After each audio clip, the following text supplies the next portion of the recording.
Welcome to the Set to Lead podcast, the online mentoring platform for emerging and current leaders. My name is Marianne Samdi, leadership coach and talent development expert, and I will be your host. Welcome to the show, John. Thank you. Thank you for having me, Marianne. I'm so excited to be on the show today. Me too. I can't wait for our listeners to hear about everything you have to say. Yeah, thank you. Today, the topic is about the remote revolution, which also happens to be the title of your book. I'm really happy to have you on the show to discuss this relevant work topic. Thank you. I think it is relevant. I mean, the word revolution is a pretty brave statement to put in the title of your book, right? Because I think so. When you start talking about a revolution, you better be prepared to back it up. So I am an evangelist for the remote world and the independent workforce. So I feel strongly about it. I'm still living it today. I think I'm going on my 28th month of living and working around the world. I've settled down a little bit, Marianne. I've been living in Mexico now for the last 7 months.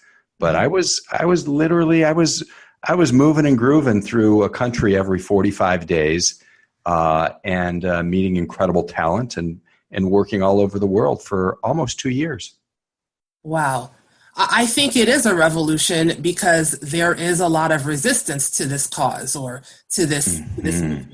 So it is a revolution. That's why when I saw your book, I was like, yes, I've got to get him on my show because I know there's two sides to this and we're not all in one accord. Yeah. No, there are two sides, and it's not because people in the corporate world or the entrepreneurs or business owners are slow, or even that they're pushing back. It's more that this flattening process that we're living in right now, the flattening process, meaning that how fast things move and how quickly technology is changing, generally for the good, our ability to work remotely. There's so many things happening so quickly that it's hard for people running their businesses every day, large or small, to keep up with the technology. And, that's part of it, is just getting an understanding of how can I get, my employees to do as much as they've done or do more with less. And, if you wait 5 minutes, the technology will change. The good news for us is, as remotes, it's getting better and better. And, that's the exciting part. Yeah. So that's why it's exciting, but that's why I'm happy that you're here. So you can also do some education and some insights to help people get their arms around this on both sides of the table. Right. I'd love to do that. Great. So I think the best place to start is with you sharing a little bit about your background. Yeah. And giving the community a little insight on this project you've been working on, the Remote Year project that you talk about in your book. Yes, thank you. And the book came to fruition because of my combined background. The publisher and my editors and the entire team at first, and I pitched this book to many companies, and they said, Johnny, there are a lot of entrepreneurs who want to write books. There are a lot of corporate people who want to write books. We're even getting a lot of calls from remotes who think they have a good book idea. First-time author, I don't know that we're interested. And I just kept digging and going. And finally, I found the attention of my current publisher, who kind of tied it all together for me and said, so, John, let me understand this. You were in the corporate world for 30 years, so you were that CEO, you were that corporate executive, you're part of taking a company public. You have done all of that. And then you left that and you became a solo entrepreneur and you bootstrapped your own business and you ran a small company. And then do I get this right, John? You set that aside and you packed everything that you had into, 23 kilos of clothes and belongings into one bag, and you decided to live and work around the world. And it dawned on me when he pre-framed it like that, my background is really well suited to share this message on both sides, because I've I've done all three of those things. And I felt the pain as a CEO and a company owner for looking for good talent and finding good talent and then retaining it. I did that for, gosh, like I said, 30 years in the hospitality industry. And it didn't matter, Marianne, if I wrote this book 2 decades ago or I write it a decade from now. The end result is one of the key things that we're all going to be looking for is talent. And we're going to want to win the talent war. And I know that because I was trying to win it 20 years ago and maintain and motivate and inspire the best employees I possibly could.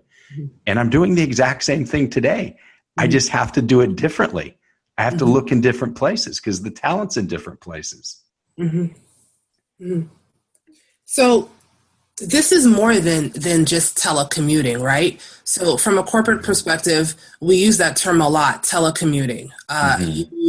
You may be on site for a few days, but to motivate you, we become agile and flexible and maybe reward you with 1 or 2 days from home. But I think in your book, you're saying it's more than that. It's not just about working remotely from home, but it's about being location independent. Can you talk to us a little bit about that? Yeah, it's really funny because I meet people in the airports, or I'm sitting in an airplane, or I'm at a coffee shop, and we start chatting about what they do and what I do. And they describe a job that they're doing, and they said, "Oh, I wish I could work remote. I wish I could go and travel and do these other things that inspire me and things I want to do. I work from home. I have a home office. I work from this coffee shop." And I said, "Well, you're working remote. You're doing that. What stops you from doing it somewhere else?" And they just freeze for a minute. They're like, "Well, I'm not really working remote. I'm near the office and I can go in." They still have this, like, their umbilical cord, right, attached to the office, even though they're remote. Right. And then you just kind of see a flash in their eyes, and they're like, "Yeah, I want to be completely transparent with my boss, but I could basically do this job from anywhere. And as long as I was getting my work done like I am here, what's the difference?" And that's like the aha moment, right, for a lot of the employees and for the employers as well. And then what the employer really sits back and looks at and says, "Wow, so I really don't need this big office and this extra desk so that when he or she comes in once or twice a week, they have a place to sit." And that's kind of how it starts at the level where, people are working remote, they're telecommuting. And then that little light goes on. It's like, how much further can I take this? And how much more can I push my company or myself to do it? And the reality is, what I tell them is, if you're inspired and you're doing your best work, because I think you and I don't think anybody can argue with us. People do their best work when they're inspired by who they work with, the work that they're doing, or where they're doing the work. That's 90% of the battle, is loving your job and loving where you're doing it and how you're doing it. So I position when I'm talking to people is, let's get past where you're doing it. Are you inspired by where you're at and what you're doing? And inevitably, 9 out of 10 times, just because they're working from home, they're not inspired. They're still looking for something else. They still feel kind of incomplete in the overall work-life balance piece. And they're always looking forward to that vacation that's coming up or that time away. And that's where they find their inspiration, 1 or 2 weeks out of the year, by getting a break from work. So it's really cool when you can find a job or find something that you do well that someone's willing to pay you for, and you tie it with what else inspires you in your life. And that's what I'm seeing more and more with talent at all levels, not just, the M word of millennials. It's happening at every generational level. And that's what's exciting for me to see. And that's what I saw during my remote year when I was doing that. So I agree 100%, 200% with what you just said, right? So the key to retaining employees and keeping them motivated is to inspire them. And this is one way that you can inspire them. However, theoretically that makes sense. But some employers are so resistant to this remote concept because some people abuse it, right? Some people don't use this opportunity for good. So if they had a sense of what to look for in a remote professional, do you think employers would be more accepting of this mode? I do, and I think it's right in front of their nose. It really is. When you say first thing they say is, well, people will take advantage of it. I know that they're not going to be working. The first thing I say is, have you ever had to fire an employee? Have you ever made a wrong hire? Have you ever been in a disciplinary cycle with an employee? And of course, they say, yes. Well, of course. It's the same thing with remote. You're not going to hit 100%, but you have to have the protocols in place, which is a great hiring practice. Many, many things that you look for in that employee that's in your office right now are the exact same things that you look for in a qualified remote. You want a self-starter, whether they're in an office or they're remote. You want somebody independent. You want someone that has the ability to think on their own and get things done. You also want somebody who's willing to reach out and ask questions and communicate when they're not sure if the work they're doing is correct. Those are things that are going to end up on any job description, whether you're in an office or not.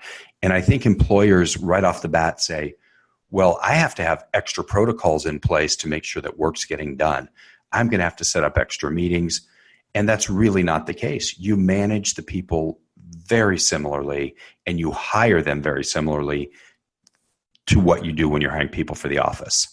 And I think, a lot of the question comes up is, well, how will I explain this to the other people? I do, John, I believe that I want the best talent. And I know that 50% of my company could work remote, but what do I tell to the other 50%? And Marianne, that's, so it goes on, and they're not necessarily excuses. I don't see excuses from employers. They're just comfortable in what they're doing, but they're still trying to find the talent. So they're looking for the answers, and it's right there in front of their face. They just have to keep doing what they're doing when they have that absolute best employee. What do? You're motivating them. You're inspiring them. It's just they're harder to find. Applicants are down across the board for people putting in resumes and coming into an office and going through 2 or 3 interviews. There are hundreds of thousands of the world's best talent right now that have no inspiration whatsoever to even be going into an interview. It sounds odd, but it's just the way that it is. So I think you've learned from the mistakes you've made with your current employees in the office, and you know what makes a good employee. They're very similar to what makes a great remote. There were a lot of great stories that you share in your book. One of the stories that really resonated with me was a story you had about a lady who shared her 5-year plan with you. Remember that story? Yes. And you were saying how you felt you lost a really good employee because you weren't willing to accept that she didn't have a 20-year plan for her future to in your company. I think you need to talk. I want you to talk about that. Wow, it sounds so ridiculous when I hear you repeat it back to me because it seems so obvious. But I don't want to say typical because I'm not putting myself in the class with every CEO, but I was a stubborn CEO. It was my baby. It was my company. It was my culture. And did you hear how many times I just said my? My. So my. So ridiculous. And I'm seeking great talent. And I found this incredible talent in 2010 when I started the company. And I started the company based on the fact that it was the world's worst economy, maybe a little arguable, but it was a really bad economy. So starting a business was not recommended, but the access to human capital was right there at my fingertips. And I got incredible teams and incredible people to come and work with me. And they had done a great job. But as the job market tightened and opportunities became more and more available, and they became more experienced from the work that they were doing with me and my agency. They were seeking other opportunities. And what was really funny is these grade A employees, they weren't looking for another job. They loved working at the agency and doing the work and dealing with the clients. They just wanted to do it where they could have a social life, where they didn't have to go through a 2-hour commute one way. They wanted to get into gateway cities where my small little company really couldn't afford to base. I was in a tertiary city, an hour and a half outside of LA. And this incredible employee of mine came in a couple times and said, hey boss, I love working here, but we don't have a customer facing office. We do everything outside. We haven't had a client in the office for 6 weeks. What do you think if I did this job from Los Angeles? And I immediately said, no, no, that's crazy. We're building a company here. We're building a culture. Yeah. We're, the barista's coming in on Wednesday and we're going to have foosball tournaments on Friday morning and blah, Oh my gosh. And she just said, okay, all right. And she was very kind, very professional. She came back literally the next day and said, I hate to do this, but I'm quitting, and I'm quitting without a job because my life outside of work is just as important. And I need to go find that. And I then had the opportunity still to say, you know what, let's rethink this. Let's try this from LA. Let's let you work remote and see how it goes. Mm-hmm. You know what? I didn't say that. And it was a learning key. It was a pivotal point for me. It was the tipping point. But I said no, and she left. And then the person I replaced her with, still very good, but I lost 4 years worth of experience. The person that replaced her wasn't quite as strong. Mm-hmm. And then that happened to me, Marianne, 3 and 4 more times. And it started the pain points were becoming obvious to the company and to the business. And that's when it hit me that why was I doing this? I need to listen to my employees and I need to continue to search for great talent. And how would my company have been different had I let those 3 or 4 employees work from wherever they wanted to work? It would have been better. And so that story ended, but the new story began literally within, I don't know, maybe 2 months of the first time my superstar employee left. I made the decision to call a team meeting and walked into our little lunchroom and said, you know what? Day after tomorrow, no one needs to come into the office. And they just looked at me and kind of, deer in the headlights. And I said, we're working remote. I trust all of you. You're great employees. You do great work. We're going to add a couple calls a week to make sure that we have the communication. But, Alan, you don't have to drive an hour and a half from Huntington Beach into the office every day. Shane, you can get home and be home for your son's soccer practice and not miss that. And in 30 years of business, it's kind of like, the old Robert Redford movie, Brubaker. It started with the solo clap. And then 15 people were clapping and they were standing up. And as a CEO, I had taken companies public. I had started 15 other companies. I had hired a lot of people. I've done a lot of things right. Never once had I gotten a standing ovation until I told everybody they no longer had to come in the office. Right. And the next day, I had 3 openings. I told my office manager, hey, open up the postings. I want to interview people in Chicago, in Boston, in New York, in Dallas, in San Francisco, in gateway cities. I want to interview them because I'm going to let them work wherever they want. Right. And then the rest was history. I still had a 7 or 8 month lease on this 10,000 square foot building of mine. And so I kept coming into the office every day. Myself and my COO, we'd come into the office and him and I would work.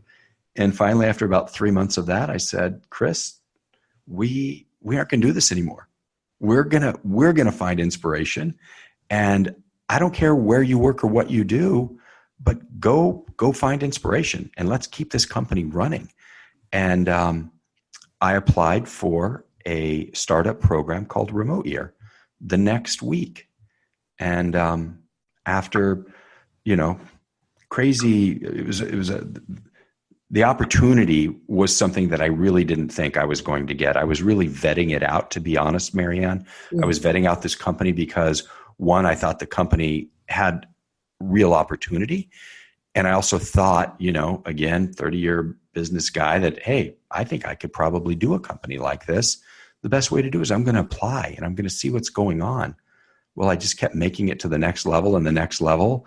And finally, I got the call that said, John, congratulations, you've been chosen to live and work around the world. You're leaving in 50 days. And I said, whoa, what do you mean? Yep. One country a month for a year, 4 continents, and you're going to do it with 71 other people. And I never looked back. I sold almost everything I had or gave it away, sold a home, got rid of a car, and I became independent, location independent, and ran my company, and still am today. So that was the beginning of the premise for the book, was because what happened after that really opened my eyes to the people that I was meeting, the people that I got to work with. And they weren't just the people I was living and traveling with. They were people from all over the world that were so humble and hardworking and inspired that it just seemed like a no-brainer to me. I don't know if you realize it, John, but a few moments ago, you just shared a magic word. And that magic word was trust. Yeah. So in order to make this work, you've got to build trust between the hiring manager and that location independent professional. What do you think are some ways that a location independent professional, what type of trust action should they take to make the hiring manager feel comfortable with this type of work scenario? That's a great question. I think the first thing that you do is you go in to your hiring manager with a plan. You let that hiring manager know that you have thought this out. And by thinking it out, that basically means that you have identified places that you're going to live that have great Wi-Fi, that have great community, that you can get in and out of from a Lyft perspective if you do need to return. You go in with a plan that you're educating that hiring manager that maybe has not done this before, to let them know that you've thought this out and that you're putting yourself out there with expectations that are going to make you successful. And I think a lot of times people just run in and say, hey, I really got this idea.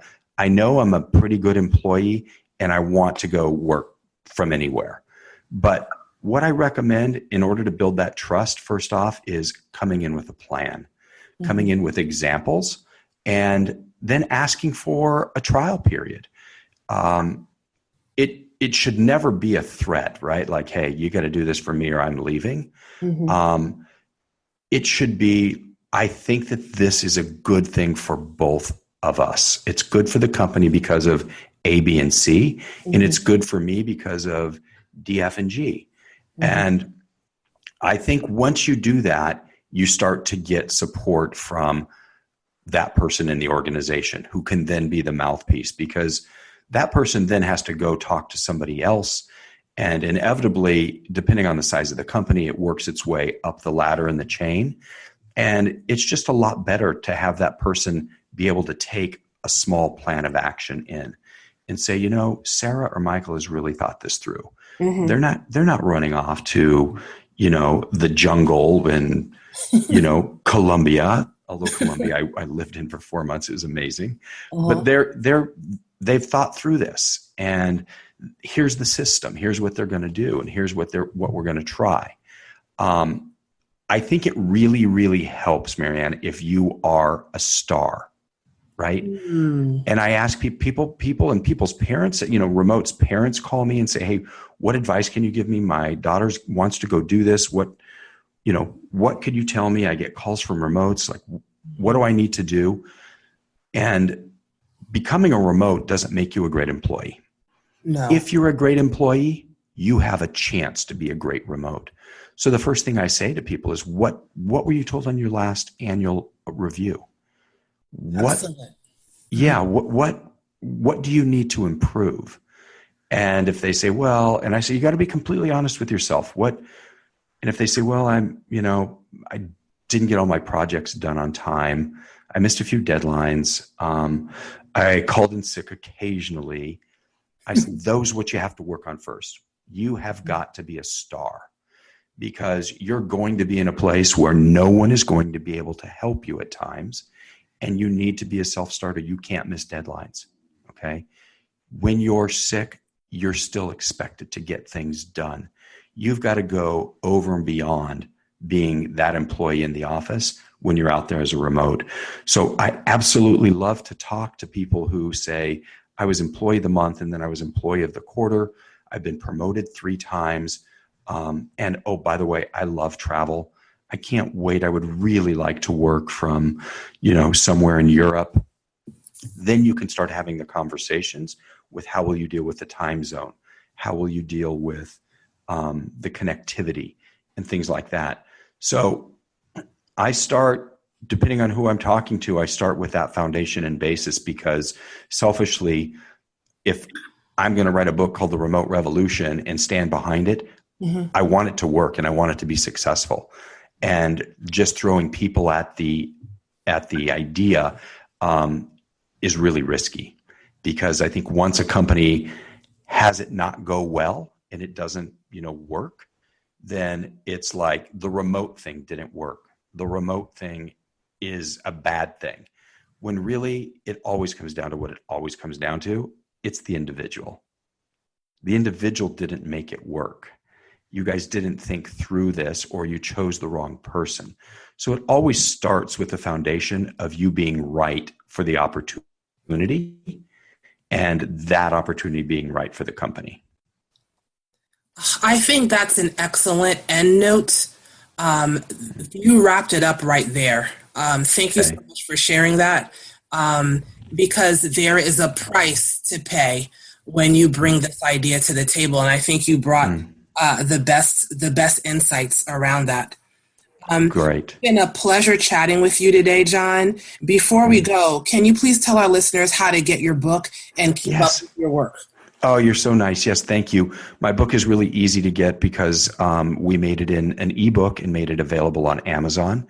And we also made it in hardback. And so you can go to Amazon, you can punch in my name, John Elston, more easily done, type in The Remote Revolution, and you can get your hands on the hard copy book or the ebook.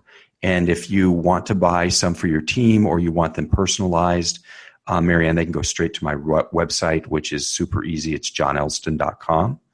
And I make books available there that I can sign to some level of inspiration or something personal for the reader if they want that. But thank you so much. I really enjoyed your questions and you making me think about it and remember some of the things that I didn't do right that I hope I can help CEOs and business owners not make the same mistake and help people find the best talent in the world. Absolutely. Thank you so much, John, again. And maybe you can come back another time and share some more. I would love that. Thank you. You're welcome. Take care. You too.